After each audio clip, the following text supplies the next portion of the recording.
Good morning and welcome to the Sunday Morning Sports Show.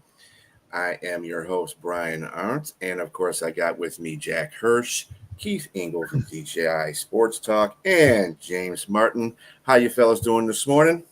Fabulous. Thank you. All right. Great new opening, Awesome. Brian. You're doing some great work with these openings. I try. Let's jump into some stuff here.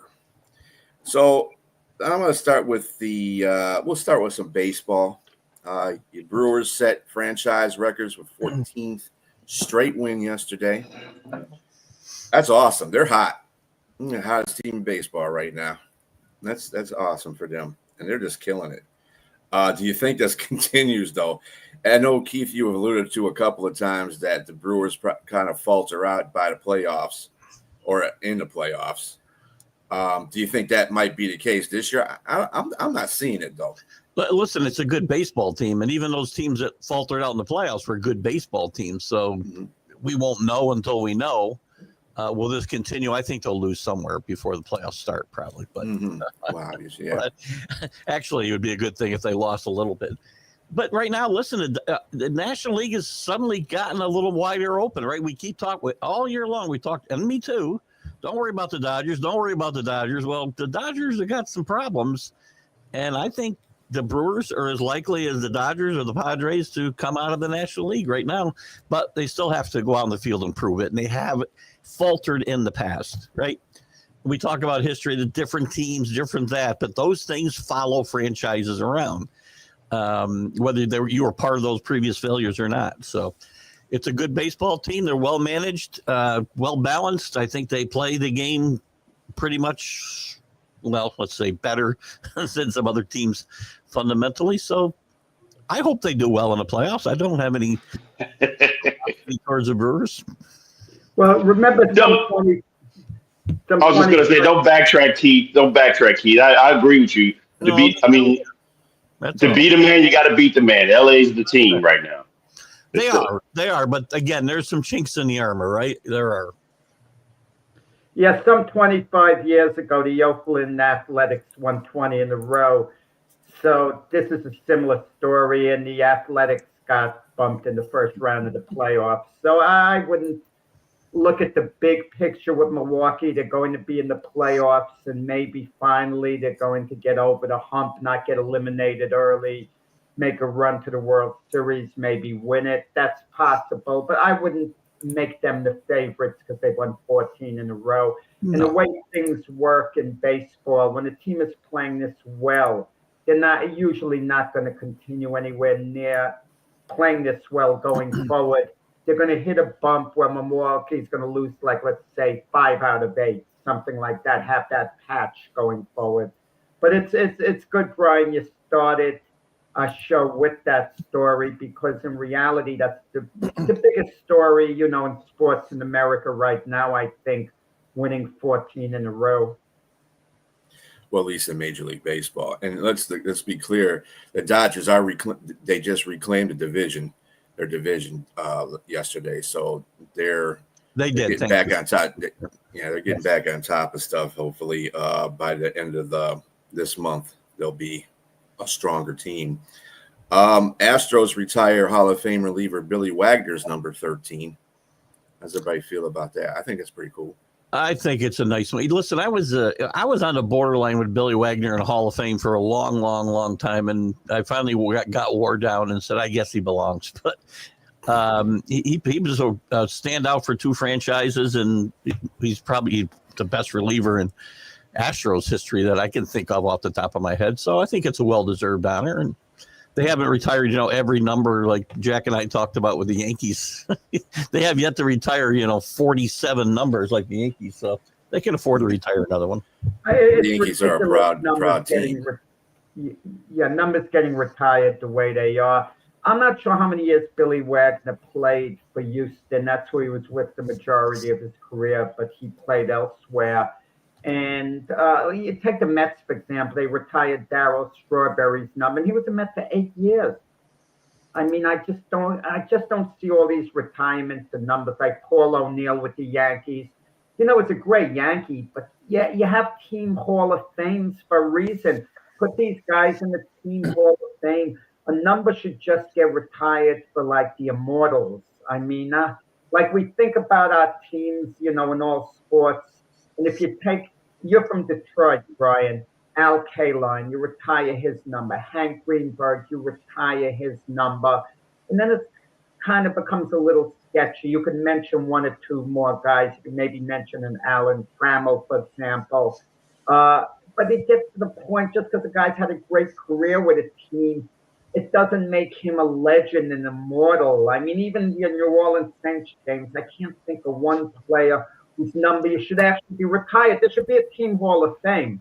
But I don't think you had any, player the caliber of Barry Sanders. Come on. I'm going to stop you right there. I'm going to stop everybody right there. Let us. Keith don't say anything. Brian don't say anything. Jack, hush it. You telling me number 9 should not be retired and should not have a statue outside of that stadium with everything he's done there? You really going to tell me Drew Brees doesn't deserve that? Come on. You just love it. Yeah, I can understand that. I'm okay with Drew. It's more than understand. You know full well, man. It's got to be Drew Brees. I'm just going to have to give you the business because you like to throw shots at me, and I take them. I take the punches, but I got to throw one back, man. I got to throw one back right there. The Jets, so at least, you have nothing to come back at with me. I think Archie Manning ought to be retired just for staying alive down there is what he should have. Yes, during that era, it was pretty bad. Okay, Drew Brees, you're right. I'll give you that. Drew Brees, yeah. Yes. So in further baseball news, your boy Cashman there says Boone has done an amazing job navigating a New York market there, Keith. An amazing job. Yes, he did get to the World Series last year, which I'll get to that before Jack gets there, which is the only amazing thing he's done in his time with the Yankees. And we continue to play. And Brian Cashman's as much fault for this team as Boone. And look, they'll make the playoffs, and maybe they'll make a run. But again, I watch the same team every single year. Bullpens that melt down in the playoffs, horrible fundamental baseball. And if that's what you want, then Boone's done a tremendous job. So there's not much more for me to say about Boone except goodbye, hopefully, if they don't make the playoffs. We talk football and baseball. There are 32 teams in the NFL, 30 in the MLB. And look at the law of averages, guys. Every team wants to win the championship. Percentage-wise, you're only going to win it once every 30 or 32 years. Percentage-wise. But Keith is living in the past about the Yankee mission statement when they always used to go to the World Series at the very least, win it a lot at a time. You can't be living in the past this way. It's like Mac would say. Mac said it's every team's mission statement to win the championship. Now, I know certain years, like I kid James with the Saints and my Jets, neither team has gone to the Super Bowl. It would be a long shot, okay? New England would be a long shot with you, Keith. Realistically, Brian, there's a possibility the Lions get that. But the law of averages, think of the amount of teams. What's your chance of getting there percentage-wise? It should be considering the fact that I belong to its franchise, and if you go by law of averages, we really suck because every 32 years we haven't won a Super Bowl, so we haven't come close to once. Super Bowl. So is it okay for the Yankees to have gone to the same number of World Series and won the same number of World Series as the Royals in the last 22 years? Does that law of averages work out for you? Because not every team is equal. They're just not. And to paraphrase George Steinbrenner, if I wanted to root for the Orioles, I would have been an Orioles fan.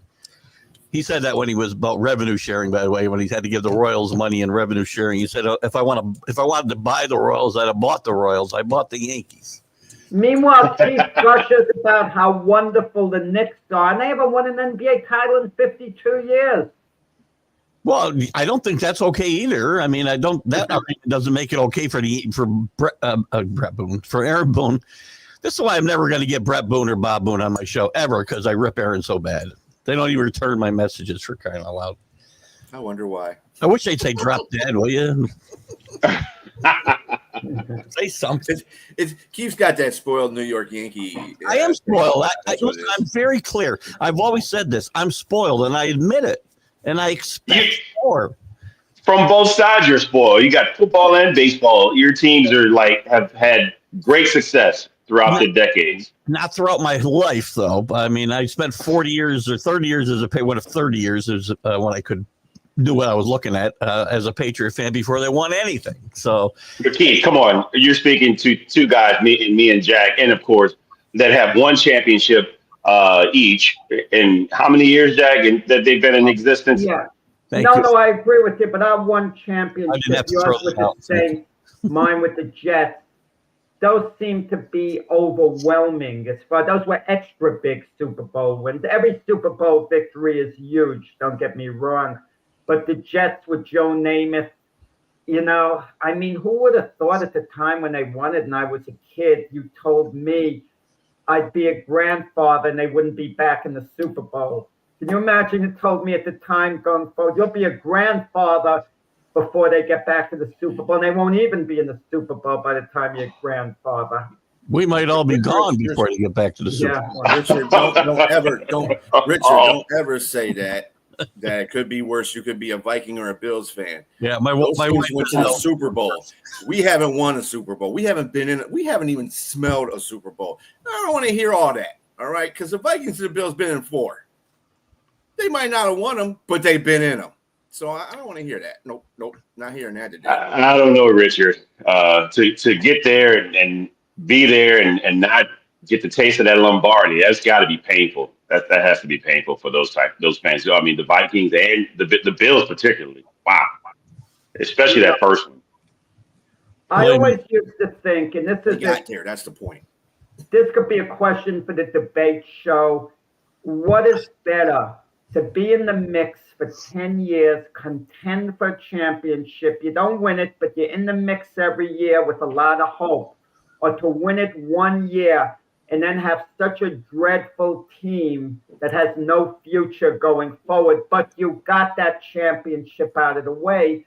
I used to believe I wanted to be in the mix. I wanted the excitement of winning it every year. But once you win a championship, these fans are selfish. Calm down. Even if your team's terrible the next few years, you won a darn championship. Soak it in. Let it last for a while. It's funny. I still feel more pain. I feel like a coach, like Bill Belichick. I feel more pain from the Super Bowls we lost than joy from the Super Bowls we won, partly because of who we lost 2 of them to in the Giants.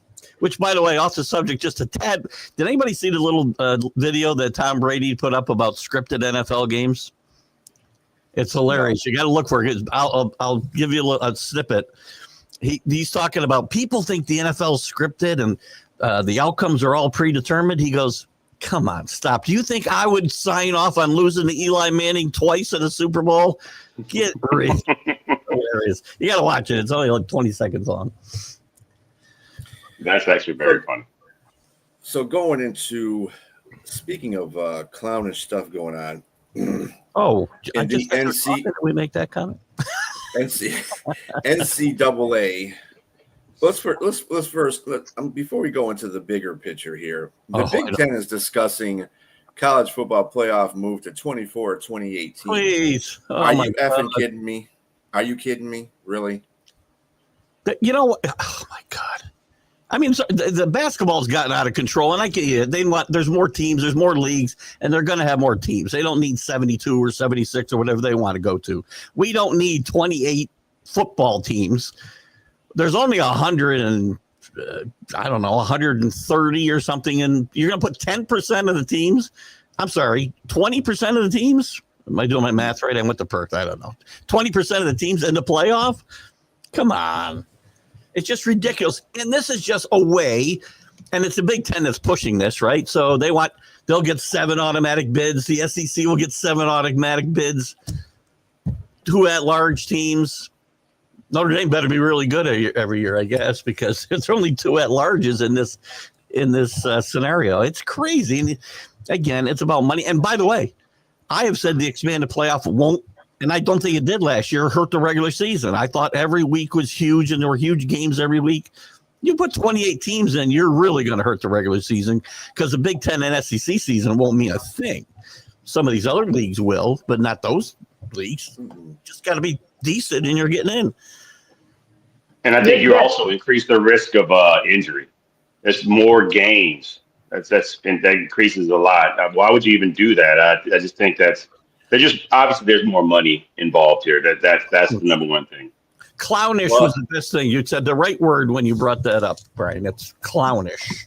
Well, football is a rougher sport. To James's point is well taken. But let's pretend for 1 second the NCAA basketball tournament had 16 teams each year, and all of a sudden they expanded to 64. You'd say, that's crazy letting in all those teams. But we're used to the 64 teams. It's great.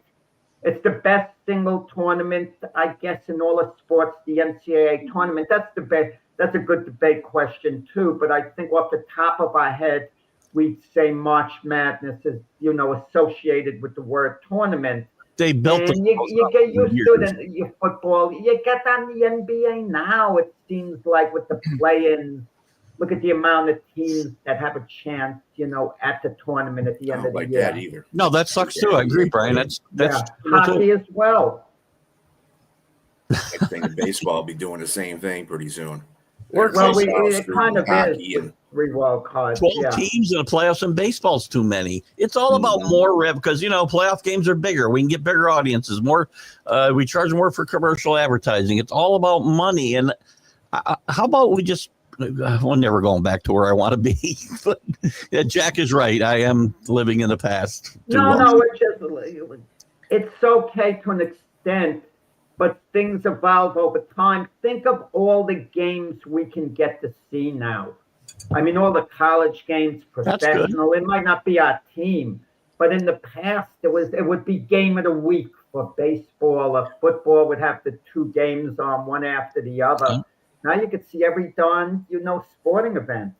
Well, with your expansion, you're seeing your team is more likely now, even if they do suck. If for instance, if pro football went to that kind of scheme, then you'd be seeing 8 and 9 teams getting into the playoffs, or 7 and 10 teams getting into the playoffs. Nobody wants to see that.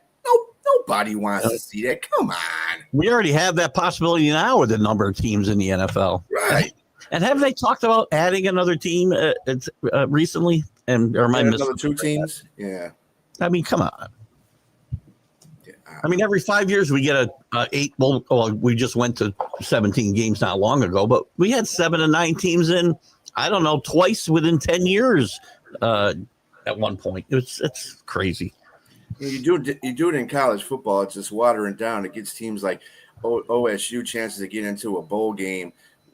Losing 2 games, I don't like that kind of 28 teams, Brian. They'll get in with 4 losses. Right. That's what I'm saying. I don't like that. I don't like that at all. That'll be good for Brian Kelly and LSU, but nobody else. But the playoff system, we'll all agree, is better than in college football than the way it used to be. Just declaring a national champion, because, for example, the opening game, the year for Ohio State and Texas is against one another. And those are the 2 favorites, 1 and 2, projected for the national championship. So one of them, is probably going to lose unless it's a tie. And what does that do for their national championship hopes if you didn't have the playoffs? That means one more loss, and there's no way they would be national champions. Yeah, but you can win with a loss there, Jack, because they're starting 1 and 2, right? They're not starting. One of them's not starting at 25, and then you could never come back if you lost that first game. But I get it. There's times I think what we have now is better, and there's other times I prefer the chaos of the polls deciding the champion. I don't know. Yeah, I don't like the preseason top 25 either in college football. I think they should wait. Because there's a lot of teams out there that could be really good that are Division I powerhouses, and the last couple of years, 50% of that poll is turned over. So 50% of the teams did not finish in the top 25. The last couple of years, at least. Yeah. So my question is this set in stone, or are we looking for a vote? Or They're discussing it. Yeah. I don't think this happens. I really don't. I don't either. I hope not. I really hate that the Big Ten is the one trying to push this too, dummies. All these initiatives are pushed by the Big Ten. The 16 team where they were going to get 4 and 4 for the SEC getting at automatic bids. That was pushed by the Big Ten. Even the SEC wasn't in favor of that. They said, if you want us to play 9 league games, then we want 4 automatic bids because, we've got a tougher league than anybody else. So you say. You built these leagues. You live with the consequences. That's my opinion. Well, speaking of Big Ten, Michigan was penalized Friday. And the funny thing about that whole situation is they're actually going to try to appeal this. And it's basically the biggest slap on the wrist ever. But again, $30 million. What's $30 million? University of Michigan? It's probably nothing. So I'm dropping it, but that's Morgan gets an extra game. He gets another game in 2026 suspension. They got no sanctions at all. They should just say. And again, I still think this is way overplayed. The whole controversy, but they should. You're right, Brian. I think they got away pretty clean, and they probably should have just go away right now, pay their money, and forget it. Hey, let me ask you a question, Keith. Did this influence Jim Harbaugh going to the NFL, or did he just want to go? Or was he concerned with what was going to come down at Michigan? Because the penalty could have been a lot more severe. So did he go to the NFL for love of going to the NFL because that's where he really believed he belonged, that he felt, let me get out of Dodge while I can? Well, he ended up with a show cause order against him, too, so he couldn't have coached probably anyway if he wanted to stay. So I think it did influence him, but I think he was ready to go back to the NFL no matter what. This was just an extra incentive to go. There's a lot of people who are going to say he just rode out of Dodge to stay out of trouble, but I think he was on his way out anyway. It's part. He won a championship, but it just kind of mirrors the USC Pete Carroll situation. It's just that situation was a lot worse, and the sanctions were a lot worse. Oh, those are by the way, James. You said those what? All those are legal now. You can do everything Pete Carroll did. Right? Exactly. Which is crazy. Yeah, and I think, like I said, the biggest person that paid for that was Reggie Bush. And he got his Heisman back, and so after a decade or so, that took a long time for that to happen. Yeah, if I get a speeding ticket today in a 30-mile-an-hour zone, and 10 years from now they raise it to 45, I'm not getting my money back. So why should he get his Heisman back? Just because they changed the rules 10 years later. But Jim Harbaugh. I have a view to this too, but Jim Harbaugh won't be coaching until at least, if he wants to come back to college and coach, which I don't think he will, 2038. So that's going to be a while. Yeah. And then of course, Connor Stallion, he'll be not coaching for a while either. He's coaching a high school team right now, and I think. Well, I'm talking about in college. Yeah, they haven't won a game, I don't think, in like a year and a half or something. Well, he hasn't gone to the other people's games and gotten video. Anyway, but this is exactly the reason why Michigan is appealing it, because they said the NCAA doesn't have evidence, because evidence was destroyed by Connor Stallion, and he admitted to that. He admitted to that. So if you have no evidence, this is how Michigan's thinking. If you have no evidence, how are you going to even try to put sanctions on us if you have no evidence? You got no evidence. So, and he said he got no evidence. He said his phone's at the bottom of a pond somewhere. So, and I think this is all stemmed from Jim Harbaugh too. Remember, Jim Harbaugh starting, speaking of Big Ten starting stuff, Jim Harbaugh was the one that came out for college athletes getting paid. He was a proponent of that. So, you kind of, I know you guys don't believe in conspiracy theories, and I don't really. Well, that's me. I don't know about anybody else. I would think at college, what they're saying is the NCAA is coming after Jim Harbaugh hard because of that. making the NCAA paying all this money and stuff like that. And you're making money hand over foot anyway. So I don't even know why this is even a problem. I don't know that I would even call it a conspiracy theory, though, Brian. I do think there's selective enforcement in all the sports, right? Because I talked about it the other night, and I know you were commenting. You could pick any program, and you could go find something to get charge them with something. Any program, guaranteed. And Jim Harbaugh is a lightning rod, and I think was a great place to go. And by the way, the NCAA caused a lot of this problem. This wouldn't even have been an issue if the NCAA at the time had an electronic signaling and had voices in the headsets. The only league, high schools, lower level colleges, professional leagues, all had the communication and helmets except the NCAA FBS one. That was it. That was stupid. Why not have that? Then you wouldn't have them holding up cards of kangaroos on the sideline to call in the plays. I mean, and it's not like they got enough money. They don't have enough money to do all that. So I don't understand that either. Well, now they do. They put they put it in and you can do it. So this won't happen again. All right. So now we're going to get into our meat and potatoes. I'm going to start with you, Keith, because I know you're going to be out of here in a couple of minutes. Yeah.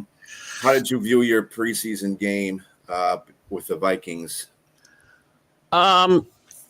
Listen, again, preseason, I try not to get too excited, but when you're a bad team, winning games and getting used to winning games is good. Drake May played better. I don't believe he turned the ball over because Vrabel was all over him this week for his turnover more than anything else in the first game. The line played okay. The big story there is Chisholm, came out of Eastern Michigan out of nowhere. We always find one guy out of nowhere who probably won a job on this wide receiver squad yesterday with 6 catches and 100 yards and played very, very well. Again, they're playing against mostly 2s and 3s. I don't think the Vikings played hardly anybody from the first unit, but all in all, I mean, I'm happy with where this team is. I'm happy with I'm looking at more how guys are carrying themselves and the culture changes and watching the coaches on the sideline. And I see a lot of difference already from Vrabel to Mayo. And it's like night and day. And this team's going to be competitive, if nothing else. And again, we got to wait till we see him against real teams, but I hope they keep playing May and don't sit him these next 2 games, which teams tend to do once they've got their reps. And I think he played 3 series yesterday. I'm happy with what I saw. The offensive line is the key to this, and maybe the defensive line are going to be the keys to this team winning 9 games or winning 5 games. How'd you like Henderson? Played well, no electric 100-yard returns yesterday, but I think he is going to be a tremendous asset to this team, catching the ball out of the backfield. I think Stevenson will still play a lot. I think there'll be a tandem that could be one of the better ones in the league. Again, you need an offensive line to be able to succeed in that position as well. So I like Henderson a lot. I like what he's bringing. The dimension he brings to this offense, I think, is good. Stephon Diggs now is in a little bit of hot water already, though. The Patriots are a little unhappy with some of his attitude in camp and whatnot, but he's going to be there, and he's made some electric plays in camp. But what their problem is, he doesn't know if he'll be ready to start the season. He says, "I've seen him make some tremendous plays. I've seen some video of him and Drake May that look amazing." And again, they're in shorts and stuff, but. So what's the problem with Stephon Diggs exactly? He's claiming he may not be ready to play, and they say the team doesn't think that's true. So it's not a huge deal. I think it's just Stephon Diggs being Stephon Diggs. I think he likes that attention. Does it have anything to do with the Pop Rocks? No, the Pop Rocks seem to have been forgotten, except we're going to make that part of the logo. I heard we're going to get some pink into the logo. Flying That'll Elves. be the onside refreshment. Pop Rock. No, the Flying Elves will have some Pop Rock dust around his nose or something. Wait, hey Keith. I got to run. Yeah, you got to run. So you have a good rest of your day, sir, and we'll try to catch you the rest of your show afterwards. Thanks, guys. Have a good one. You too, Keith. Bye-bye. So, Jack, did you watch any of your preseason game with the Jets?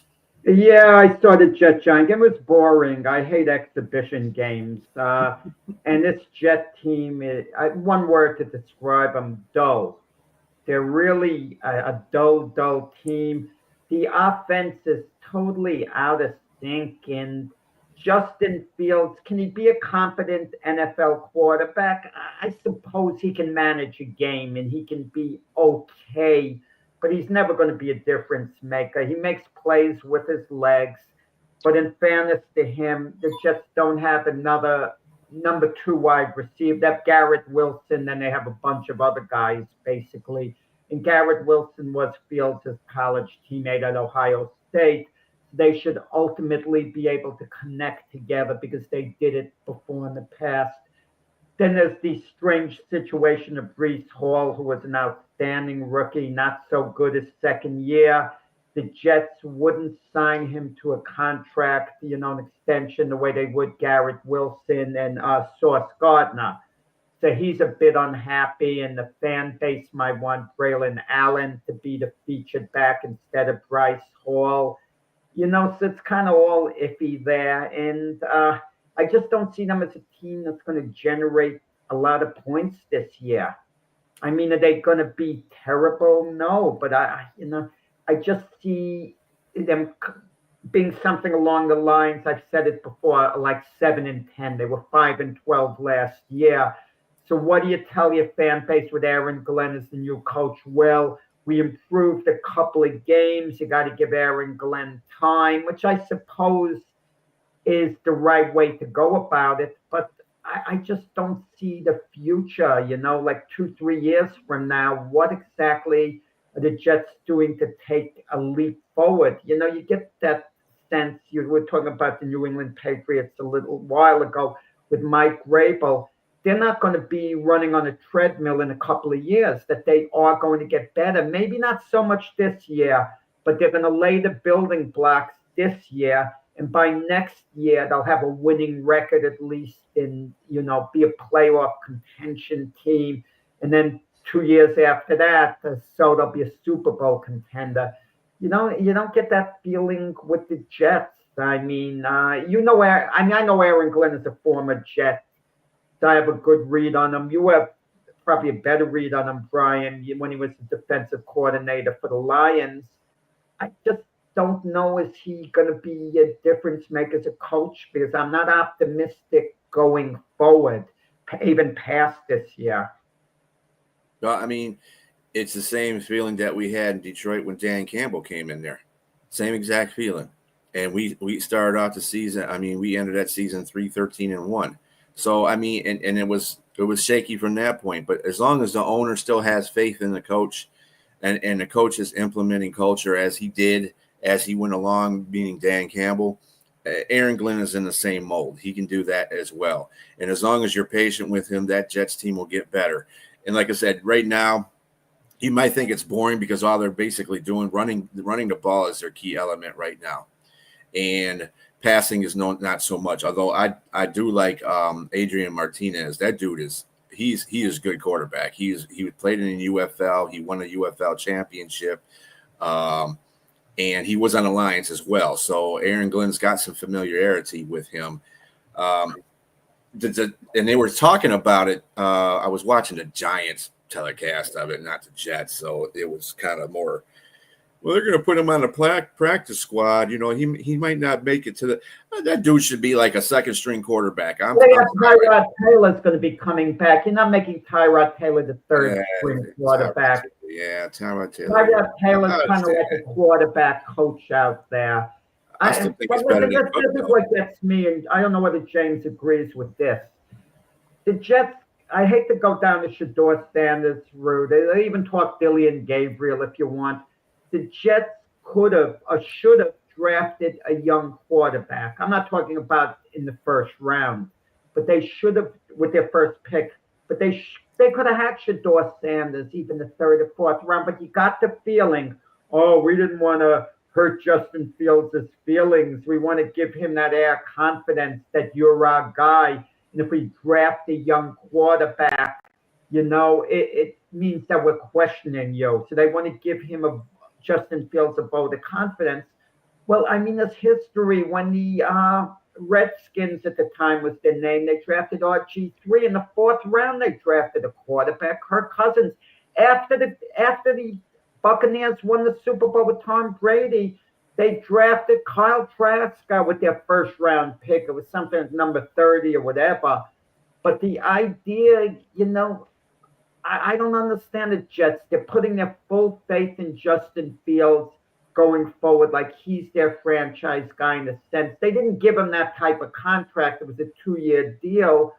But maybe Aaron Glenn sees something. Maybe Justin Fields will turn into a really good quarterback. But I just think he's going to be no more than a game manager who could make plays with his legs. You have to build a heck of a team around him for them to win. I was going to say I have to agree with you in regards to the Shador sentiment. I think a couple of my picks prior to the draft, I actually had Shador going to the Jets as a potential in the 1st round.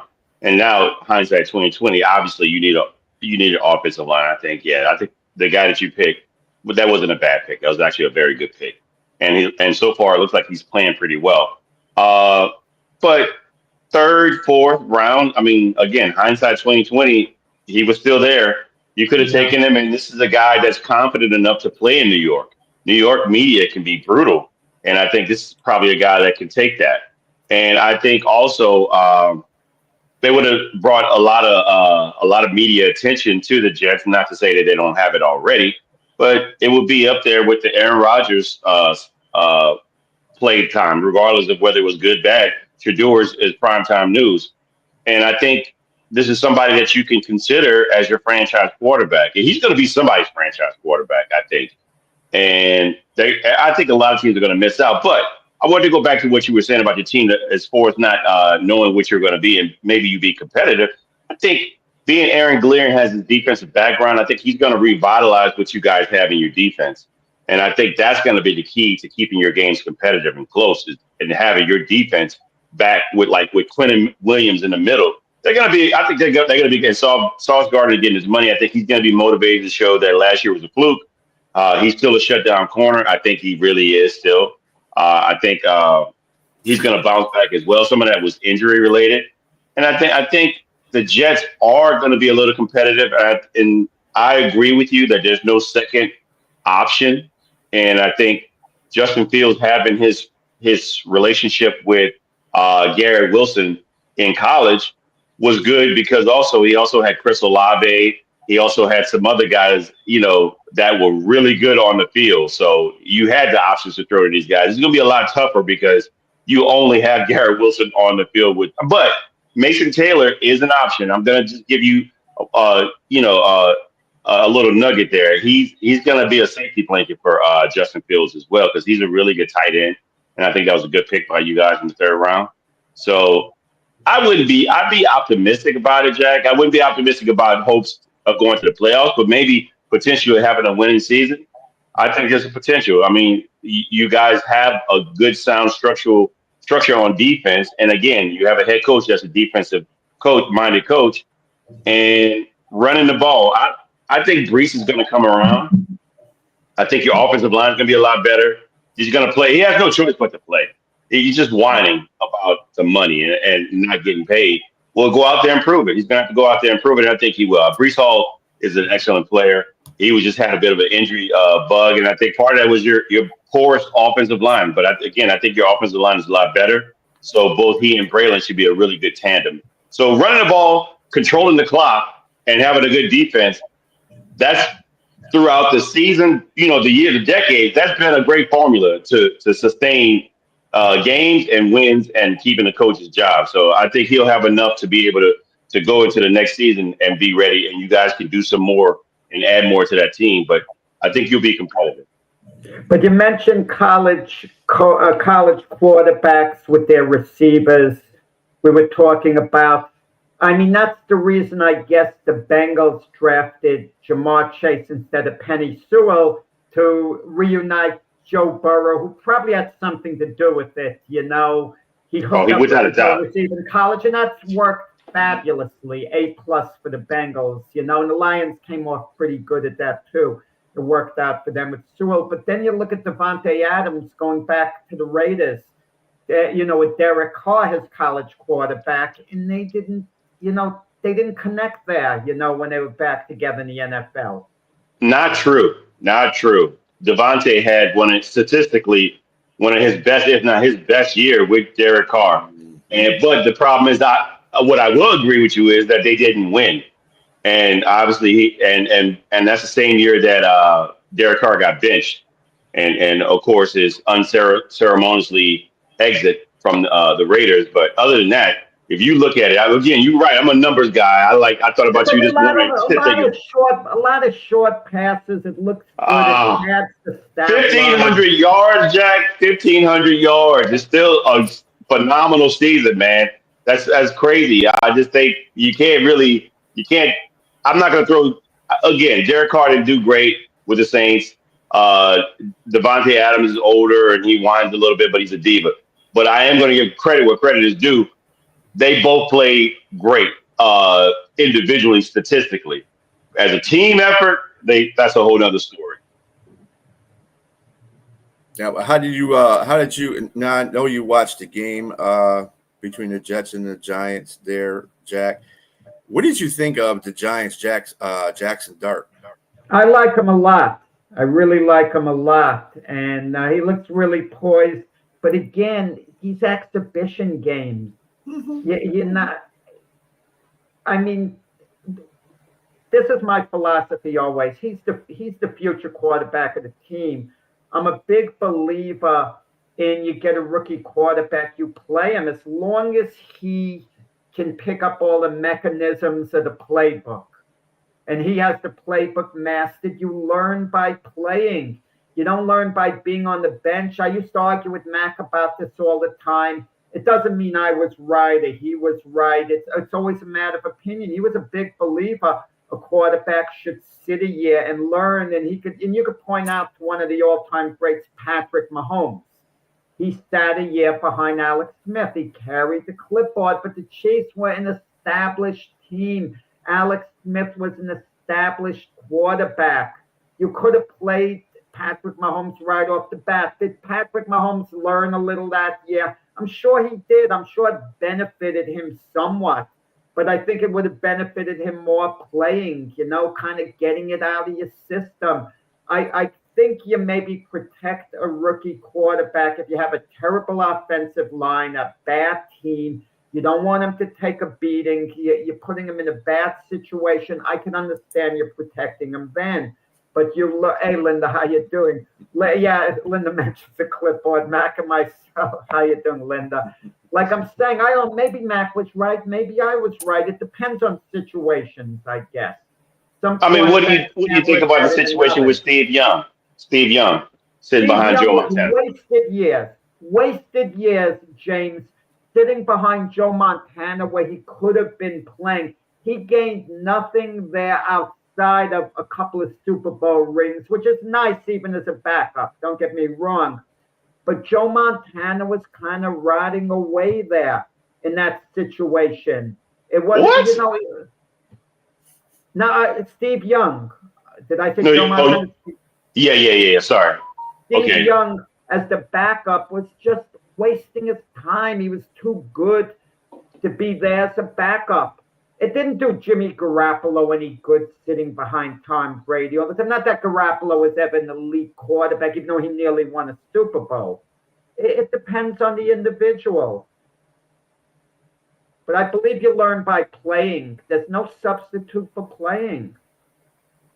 It's kind of like Jordan Love sitting behind Aaron Rodgers. He's good. Jackson Dart's going to be a decent quarterback, okay? I think he's going to be a decent quarterback. I think the Giants, made the right choice, drafted the right guy.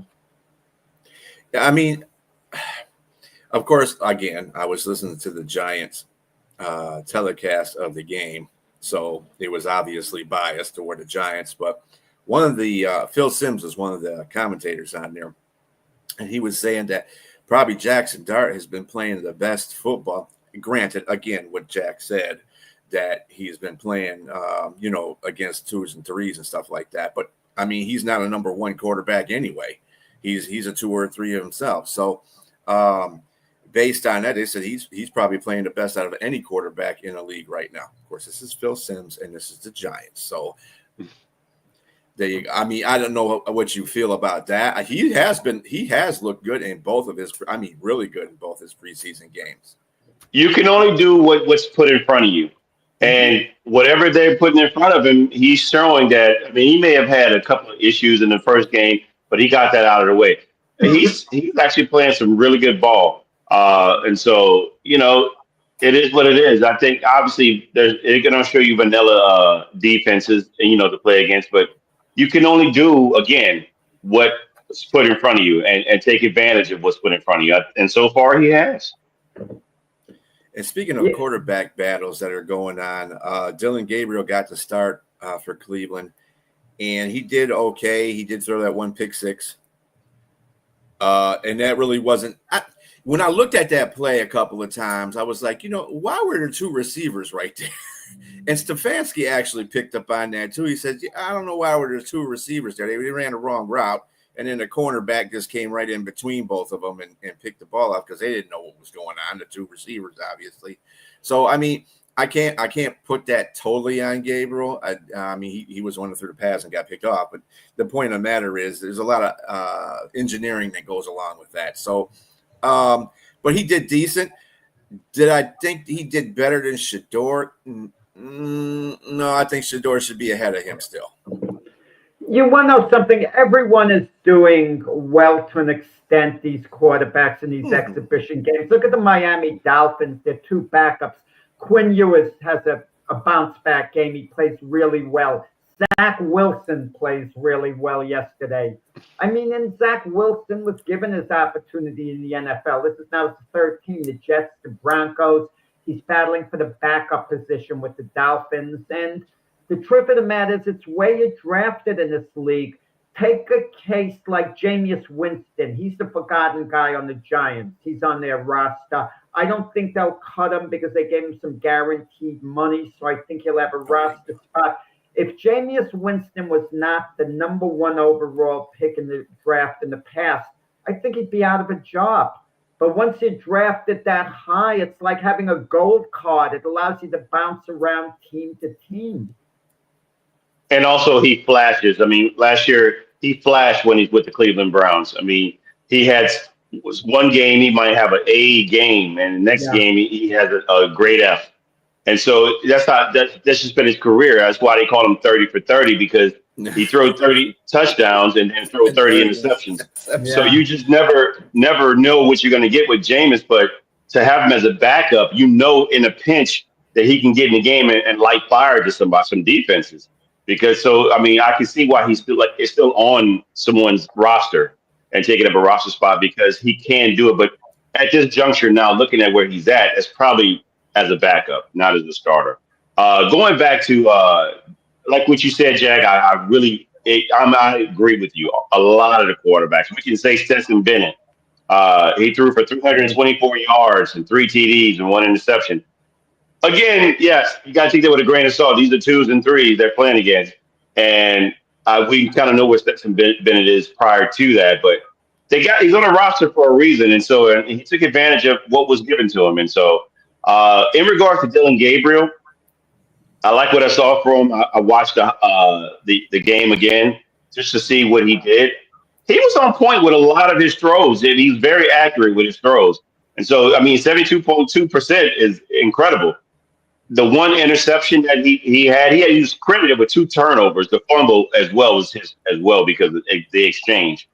But the interception, I think it was just a bad decision to throw the ball, even though the receivers made ran the wrong route, and the quarterback, to unpack that, the cornerback actually made a really great play. He got between 2 guys, caught the pick six, and went 75 yards the opposite direction. Mm-hmm. So yes, while you can blame the quarterback for not throwing the ball away, I think Hines, I mean, looking at everything overall, he played a really good game. It was just highs and lows. And that was probably the two turnovers were the lows. With that said, he was on the sideline. I think what's making bigger news is him talking about, he was asked a question about what was his wisdom and how he's able to tune out the noise that's going on outside the field. He said that he's a competitor. He said I'm not going to paraphrase. He said there's entertainers and there's competitors. So a lot of pundits and a lot of fans and influencers right now are saying that he was taking a shot at Shedeur Sanders. And that was during the game on the sideline. And at the post-game podium, the question was brought up to him again, and he was saying he was talking about you guys as the media, when he said as entertainers. He wouldn't take a shot at his teammate. He said, we're all competitors here on this side of the field. And I'm just going to tell you, even though his former coach at Oregon took a shot at Deion Sanders, I'm going to give Dylan Gabriel the benefit of the doubt when I heard, because a lot of things that I heard wasn't in context. They just played the response to what he said. So, of course, that first ear, you're going to hear that. You're going to think, okay, this kid, what is he dumb? But I said, let me hear everything. Let me hear the question. That wouldn't make any sense to do that. So he's got to be an idiot. He definitely need not be the second string quarterback.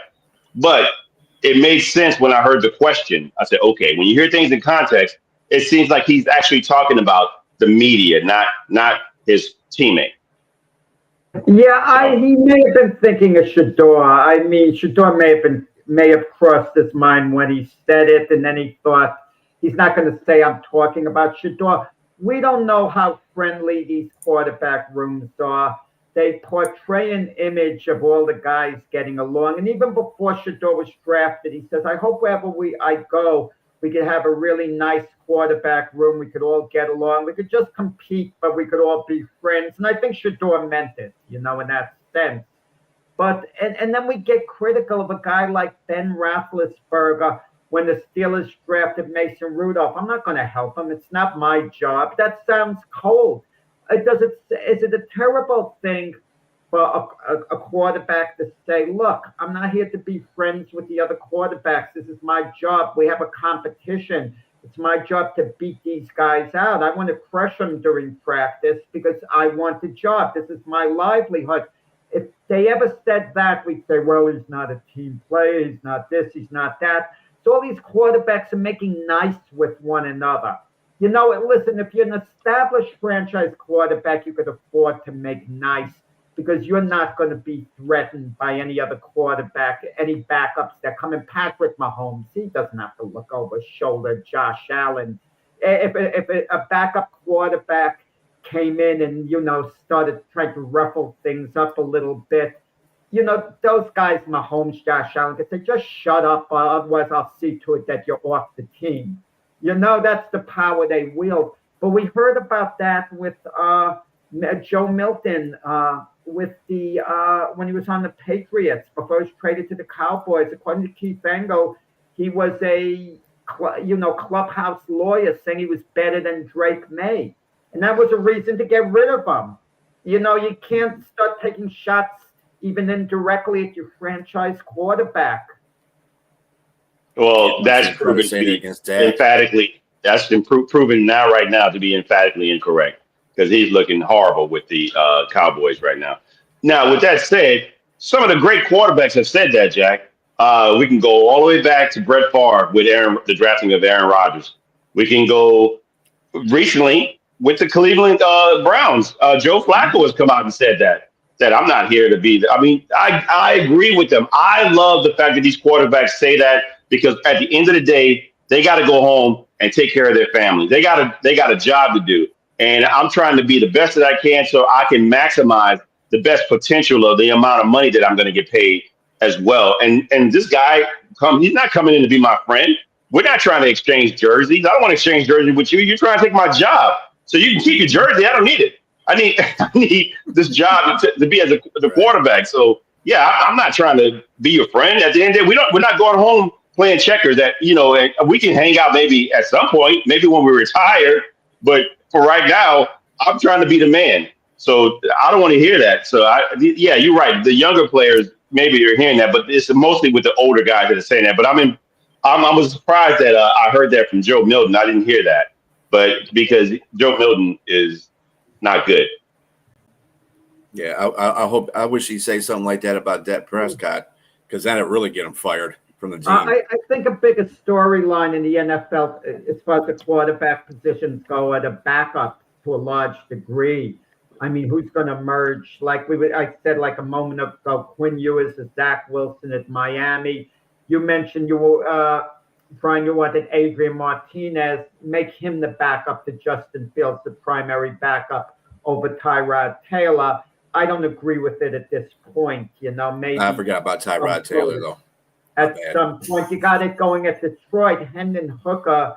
There was a thought when the Lions drafted him, they may have gotten a steal. He was injury prone. Maybe he'll, turn out to really be good. And it's apparent he's limited at how far he's going to go. Yeah, he's not. It's one of those draft picks that every GM isn't going to make the greatest decisions in drafting. All right, because that's not going to happen. Nobody's perfect in it. I like Brad Holmes. He does a pretty good job in drafting, but this is one of his oops. Like, I'm going to reach for the third. Usually his third round picks are the ones he reaches for. Tesla is one of those guys on our roster right now. He's coming. He's proven he's living up to that. Hooker, on the other hand, no, it's time for us to move on from that project. It's unfortunate, B. It's unfortunate about Hendon Hooker because before Hendon got that injury at Tennessee, he was a Heisman candidate, man. He was lighting teams up, and it's unfortunate. I don't know what to say. Tell you, what might turn out to be one of the great storylines this year with the NFL that concerns your Saints, James. If the Saints are, and I don't mean it's as big, as bad as I think they're going to be, if they're the worst team in the NFL, if they're going to pick number one overall, and Arch Manning has a great year at Texas, Arch Manning will have the option, stay at Texas an extra year or come out for the NFL draft. Now, if he has an opportunity to play for the Saints, odds are he's not going to have the opportunity the following year. The big question will be with Arch Manning, what a decision if he loves the college life and wants to stay at Texas an extra year. Remember, Peyton Manning had that decision with the Jets. He could have come up in the New York Jets. Peyton Manning's dad, Archie Manning, didn't want Peyton to come out because he didn't feel Peyton could handle the New York media the way Eli could. He said Peyton was too sensitive. Can you imagine that scenario plays out? The city of New Orleans is salivating. You can actually get Arch Manning going forward if he turns out to be as good as we think he can be and has a Heisman Trophy year. Wow, what a storyline that is going to be. I know we got a short time here, B, but to me, that's the big if. He didn't beat out Quentin Ewers. He didn't beat him out. I mean, some quarterbacks, if you're good, I don't care who it is. We saw Tua beat out Jalen Hurts in the championship game. He went in and won that game in the championship and went on to play. It forced Jalen Hurts to go to another school. I don't see it yet. You got to wait with the hype one overall, just because he got the Manning name on the back. Let's just wait and see if he even turns out to be what these guys were before in Peyton Manning and his uncle Eli. I'm just not there yet. I just hadn't. He's been there all that time, and we hadn't seen much of anything from him. So I don't. And the Saints, I think they really want their guy who's going to start today, and that's in Tyler Shuck. So we'll see I think he's going to be competitive. So we'll see how that goes.